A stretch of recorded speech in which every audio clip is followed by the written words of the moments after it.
तड़ियां दी गई है, मुझे धमकियां दी गई है। ये जी तो डीआईजी साहब ने कहा बेटा आप बड़े हवाओं में हैं, आप नीचे गिरेंगे तो आपको बहुत जोर का झटका लगेगा, थोड़ा ग्राउंडेड रहें। और व्हाट्सएप पे तारिक धारी जो डीआईजी हैदराबाद ने कॉल की कि इसको फौरन छोड़ दो। मैंने कहा सर मुलजिम अरेस्टेड है, मैं नहीं छोड़ सकता। उन्होंने कहा मैं आपको ऑर्डर देना छोड़ दो। मैंने कहा सर मैं नहीं छोड़ सकता। और कल मैंने डीआईजी साहब को जाके बताया, मैंने कहा सर आप फिर नहीं सकते और मैं आपको फिरने भी नहीं दूंगा, ये भूल जाइएगा। मुझे बड़ा प्रेशराइज किया गया कि इस संसद के कॉन्स्टिट्यूशन को एक्सेप्ट करके कौमी धारे में लाने के लिए अगर कच्चे के क्रिमिनल, अगर क्रिमिनल्स भी हैं, तहकीकात किए जाए वो क्रिमिनल्स क्यों बने हैं। और ये मेरे साथ बहुत बड़ी ज्यादती हुई है, मैं प्रोटेस्ट कर रहा हूँ, इसकी इंक्वायरी की जाए। अब से मेरी मीडिया ट्रायल हुई है, मेरे तमाम कैरियर को दागदार किया गया है। ये सारे स्क्रीनशॉट्स जो मीडिया पे चल रहे थे कि मेरे डाकुओं के साथ ताल्लुकात है, मेरी फैमिली घर में देख रही थी। मैंने हर मामले में अपने डीआईजी पीर मोहम्मद शाह साहब को अपडेट रखा है। कोई ऐसा स्टेप नहीं है जिसमें मैंने उसको ऑन बोर्ड नहीं रहा। मेरे पास एविडेंसेस हैं, मैं विद एविडेंसेस बात कर रहा हूँ। मेरे डीआई साहब ने मेरे साथ ज्यादती की है और जब भी हाई पावर बोर्ड बनेगा उसमें तमाम चीजें पेश होंगी। मैं फिर कहता हूँ, मैंने कल भी मेरे जो गनमैन साथ है ऑपरेटर, मैं डीआईजी सक्कर पीर मोहम्मद शाह साहब के पास गया। मैंने कहा सर आज मैं आपको इज्जत देने आया हूँ, मैं कबायली आदमी हूँ लेकिन मैं पुलिस, मैं आज आपको इज्जत देने, आपको अल्लाह ने इज्जत दी है, आपका एक बहुत बड़ा नाम है सिंध में, हम आपसे सीखते हैं, हम आपके जूनियर हैं। मुझसे अगर कोई गलती हुई है मैं आपसे माफ़ी मांगने आया हूँ, लेकिन मैं ये समझता मुझसे कोई गलती नहीं हुई है। अगर मैं कहीं गलत हुआ, मैं आपके बेटों की तरह था, आप मुझे बुला के समझाते। ये तरीका नहीं है कि आप कोई वर्बल एक्सप्लेनेशन ना दें, कोई रिटर्न ना दें, एक लेटर लिखें आईजी साहब को भेजें और मुझे मीडिया के तवस्सुत से आ जाए।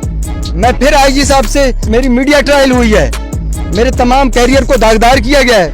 ये सारे स्क्रीनशॉट्स जो मीडिया पे चल रहे थे कि मेरे डाकुओं के साथ ताल्लुकात है, मेरी फैमिली घर में देख रही थी। मैं उनके सामने एक रोल मॉडल और हीरो हूँ। वो कहते हैं कि हमारा बाबा पुलिस यूनिफॉर्म में जहाँ के लोगों की जानो माल और इज्जत व आबरू का तहफ़्फ़ुज़ करता है, अमीन करता है, अमीन है। वो पिछले 3 दिनों से करब में मुब्तला है कि मीडिया पे चल रहा है हमारे बाबा के डाकुओं के साथ ताल्लुकात है। ये मेरे साथ बहुत बड़ी ज्यादती हुई है, मैं प्रोटेस्ट कर रहा हूँ, इसकी इंक्वायरी की जाए। डीआईजी पीर मोहम्मद शाह साहब से पूछा जाए कि आपने ये जो लेटर लिखा है, क्या आपने पहले अपने एसएसपी को कोई एक्सप्लेनेशन दी है, और आपने ये लेटर तब क्यों लिखा जब एसएचओ अरेस्ट हुआ है, पहले क्यों नहीं लिखा। और मुझे आए हुए जुमा 10 दिन हुए हैं। जो एसएचओ 4 साल से इधर इस थाने में लगा हुआ है, 13 साल, उसके डाकुओं से ताल्लुकात नहीं है, उसका मोबाइल मेरे पास है। तनवीर तूनियो साहब के दौर में जो 5 पुलिस ऑफिसर्स को बुला के उधर अंदर बिठा के शहीद किया गया, उसमें से एक कालू नाम का मुलजिम है, ऐसा ही है, उसने उनको बुलाया था। उस मुलजिम के साथ इसके व्हाट्सएप पे वॉइस नोट्स हैं, बड़े बड़े धाड़ुओं के साथ इनके एविडेंस पे बात कर रहा हूँ, जिसको क्राइम फाइटर बताया जा रहा है। लोगों को कहते हैं धाड़ेल है, एक तरफ दरिया है, दूसरी तरफ पक्का है। उनके दुश्मनों को पुलिस ने अपने साथ मिलाया हुआ है, वो कहां जाएं? आपने क्या उनको रास्ता दिया है इस रियासत के कॉन्स्टिट्यूशन को एक्सेप्ट करके कौमी धारे में लाने के लिए? अगर कच्चे के क्रिमिनल, अगर क्रिमिनल्स भी हैं, तहकीकात किए जाए वो क्रिमिनल्स क्यों बने हैं। और अगर वो कहते हैं कि हम सरेंडर होते हैं विद वेपन और हमें अदालत को पेश किया जाए और कोई गारंटी लेके कोई मावरा अदालत हमें कत्ल होने के लिए रेडी है, तो क्यों इस चीज को रोका? वो उमर खान शर, वो 700 एकड़ के जमीन का मालिक था, उसका बेटा शहीद हुआ, वो कोई धाड़ेल नहीं है। उसके ऊपर 2-3 वैसे डकैती के पर्चे हैं, बाकी उनके कबायली तकरार के हैं। उनके घर में तमाम ऑफिसर्स जाते रहे हैं, उसका ये कहना है, उसके पास इस चीज के एविडेंसेस मौजूद हैं, इसके तस्वीरें मौजूद हैं। और वो शख्स जो कहता है मैं अपनी पूरी कौम को विद वेपन, कुरान पाक पे हलफ लेके कहता है कि मैं सरेंडर करने के लिए तैयार हूं, तब उसको मारा जाता है। वो 40 साल से यहाँ बैठा था, क्यों किसी ने नहीं मारा? जज आपके मीडिया के चैनल के तवज्जो से फिर मैं दोबारा बबांगे दहल एज एसएसपी घोटकी, पूरे घोटकी के तमाम कौमों को ये पैगाम दे रहा हूँ कि अल्लाह का वास्ता है, मेहरबानी करें, ये लड़ाइयाँ बंद करें, ये 21st सेंचुरी है, दुनिया कहाँ पहुंची है। 700 एकड़ के जमीन के आप लोग मालिक हैं, वो अपन सरेंडर होता हूँ और अदालत का सामना करता हूँ, इसमें बुराई क्या है।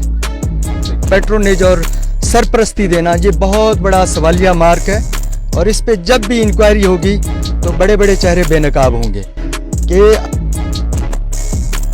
जी बिल्कुल हिन टाइम असीं मौजूद आहियूं असद शाह दमदम में थे, जिते कुछ ॾींहं पहिरियां एक्स MPA सरदार शहरयार ख़ान शर जे मथां जेको अटैक थियो हो, उहा जेका गाॾी आहे उहा गाॾी बि हिन टाइम असद शाह दमदम ते मौजूदु आहे, जंहिंखे 35 जेके आहिनि उहे इन खां वधीक बुलेट्स लॻल आहिनि। SSP घोटकी जेके आहिनि डॉक्टर हफ़ीज़ुररहमान बुगटी साहब, जेके हिन टाइम ज़िले घोटकी जी कमांड कनि पिया, जेके ऑपरेशन जी कमांड कनि पिया, उन सां असीं ॻाल्हायूं था। इंसिडेंट पेश कीअं आयो आहे, सभु मामलो वधीक उन सां ॻाल्हायूं था।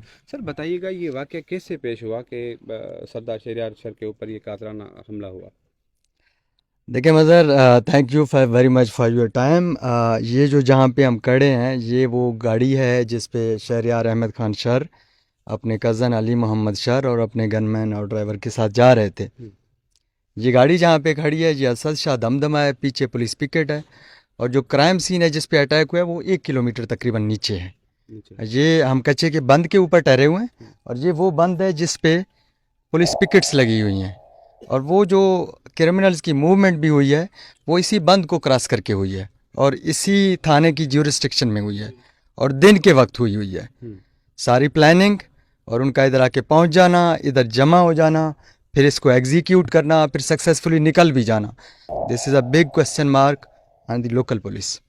अब अगर मैं गाड़ी दिखाऊं आपको, ये आप कैमरे में क्लोज कीजिएगा, ये गाड़ी है, इसको शहरयार अहमद खान शर खुद ड्राइव कर रहे थे। ड्राइव इसलिए कर रहे थे कि उसका कज़न साथ था, अली मोहम्मद शर, वो उसने उसको ऑनर करके आगे बिठाया, खुद ड्राइव किया। अगर वो साथ नहीं होते फिर उसका ड्राइवर ड्राइव करता, वो उस सीट पे बैठता। अब चूंकि ड्राइविंग सीट पे शहरयार अहमद खान शर खुद बैठे हुए थे, ये मैं गाड़ी ओपन कर रहा हूँ, ये आपका कैमरामैन इधर आगे लेके आए, ये वो बुलेट है जो इस सीट को पेनिट्रेट करके निकला है। शहरयार अहमद खान ड्राइव कर रहे हैं, और ये सीट जो हेड रेस्ट है इसको गोली पार हुआ है।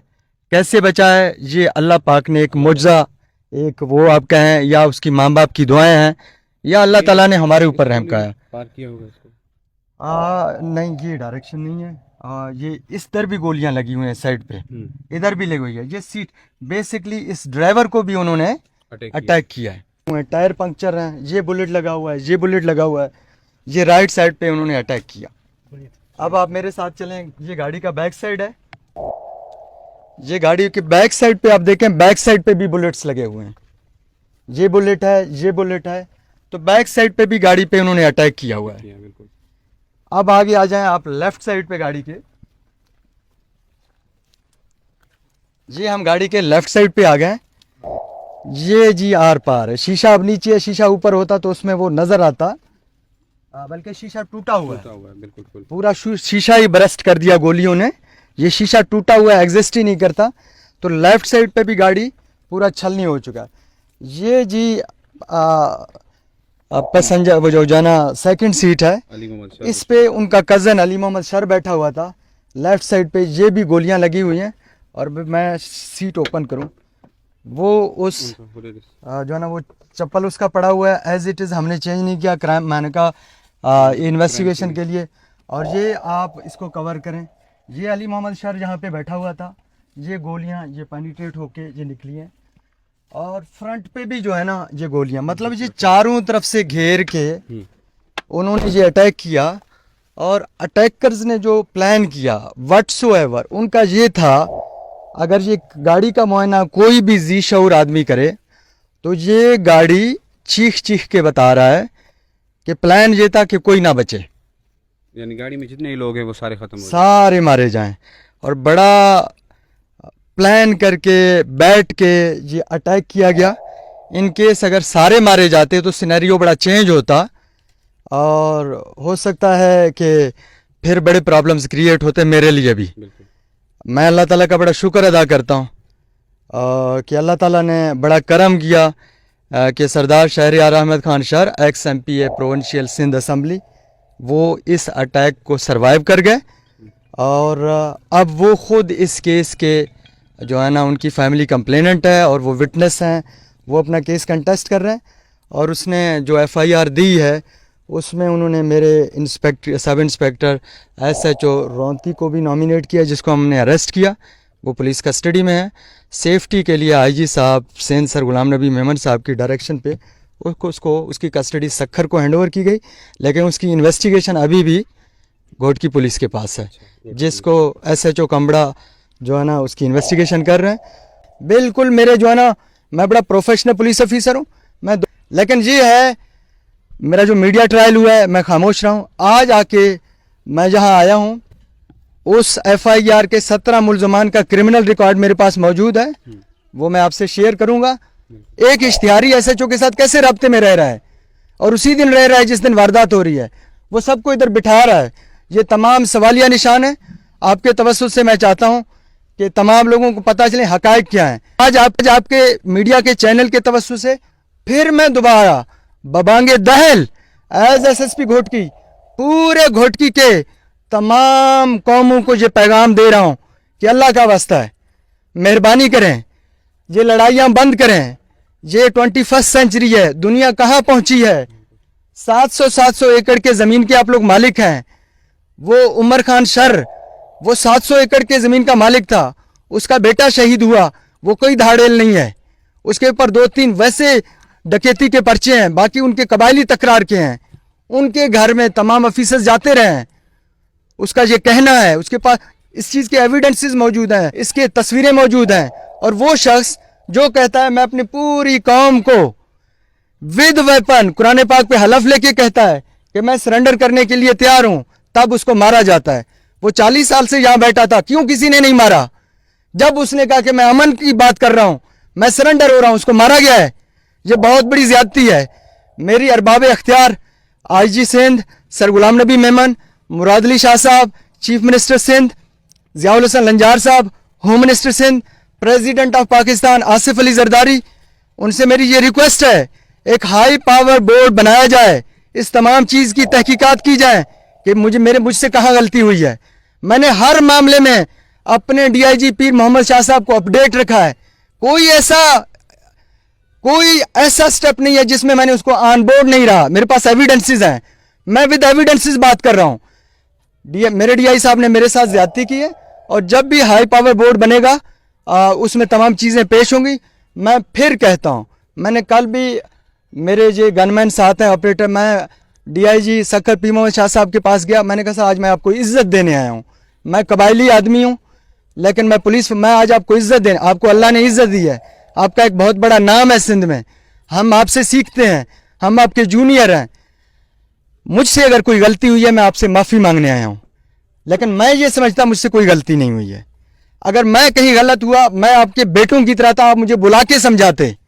ये तरीका नहीं है कि आप कोई वर्बल एक्सप्लेनेशन ना दें, कोई रिटर्न ना दें, एक लेटर लिखें IG साहब को भेजें और मुझे मीडिया के तवज्जुह से आ जाए। मैं फिर IG साहब से, मेरी मीडिया ट्रायल हुई है, मेरे तमाम कैरियर को दागदार किया गया है।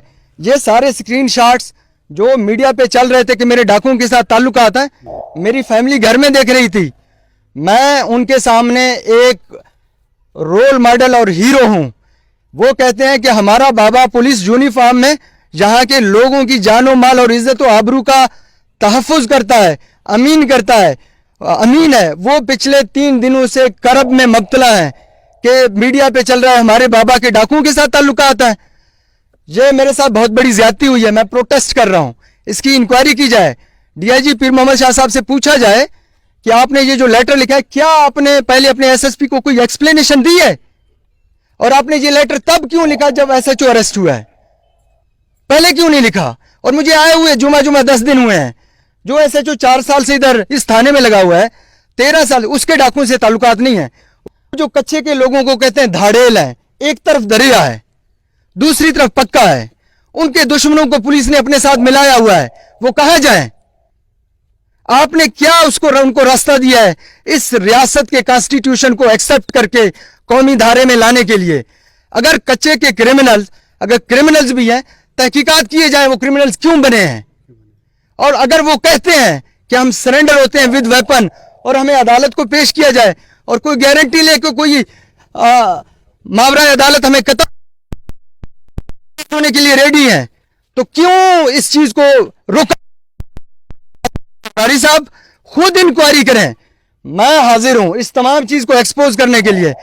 मैंने जो भी काम किया है मैंने अपने डीआईजी को ऑन बोर्ड लिया है, और कल मैंने डीआईजी साहब को जाके बताया, मैंने कहा सर आप फिर नहीं सकते और मैं आपको फिरने भी नहीं दूंगा, ये भूल जाइएगा। मुझे बड़ा प्रेशराइज किया गया कि इसको अरेस्ट ना करें, इसको हथकड़ियां ना लगाएं, इसको अंदर ना बंद करें। मुझे व्हाट्सएप पे तारिक धारी जो डीआईजी हैदराबाद ने कॉल की कि इसको फौरन छोड़ दो। मैंने कहा सर मुलजिम अरेस्टेड है, मैं नहीं छोड़ सकता। उन्होंने कहा मैं आपको ऑर्डर देना छोड़ दो। मैंने कहा सर मैं नहीं छोड़ सकता। मेरे साथ शाउट किया उसने, बदतमीजी की। मैंने कहा सर आप बड़े भाई हैं, मैं आपका छोटा भाई हूं, आप दूसरे रेंज के डीआईजी हैं, लेकिन आप मेरे साथ ज्यादती कर रहे हैं। कॉल कट गई। उसके बाद मेरे अपने डीआईजी की मुझे कॉल आती है, आपने डीआईजी हैदराबाद को कॉल की है? मैंने कहा नहीं सर मैंने कॉल नहीं की, उनकी कॉल आई थी। कहता है वो कहते हैं आपने मिसबिहेव किया। मैंने कहा मैंने नहीं किया सर, उन्होंने मेरे साथ किया है।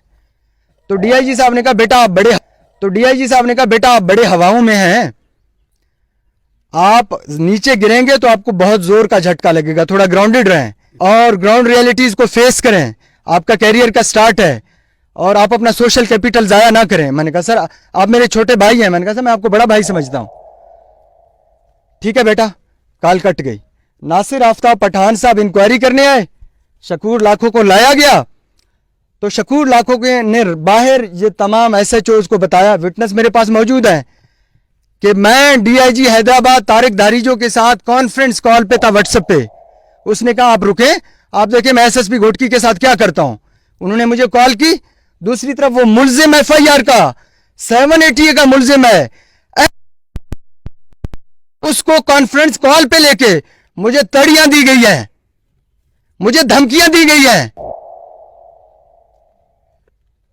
मैं बड़े प्रेशर में हूं, मेरा कोई जानिबदारी नहीं है। मैं घोटकी के अवाम को कहता हूं अपने दुश्मनों को पहचानो।